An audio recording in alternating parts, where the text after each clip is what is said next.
na hora. Na hora? Na hora. Ele espera o goleiro dobrar o joelho. Ou e outra dúvida, ali quando você tá de frente ao goleiro, você fica falando pra ele, você tipo faz alguma coisa pra... Teve um pênalti que foi muito Não, engraçado não. agora, você no PSG, que o goleiro ele brinca com você e você fala, tipo, não sei o que Não, você fala, ele- mas deu pra entender, tipo, mano, não Ele vai fala, dar. deixa eu pegar.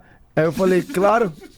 Aonde você quer que eu chute? Pega Fala lá. pra ele. Aonde você quer que eu chute? É porque às vezes Aí ele a gente... aqui, ele foi gente boa, ele brincou. Às assim. vezes a gente vê que rola uma provocaçãozinha ali. Ah, Você deve ouvir muita coisa de goleiro também ali em cima da hora. Mano, goleiro difícil. tipo, não falando merda, mas querendo te assustar. Fala Merda também. Os caras falam, vou pegar. Eu falo, não vai. Não tem chance. não. Foi, a coisa mais legal é... A coisa mais Muito legal... difícil.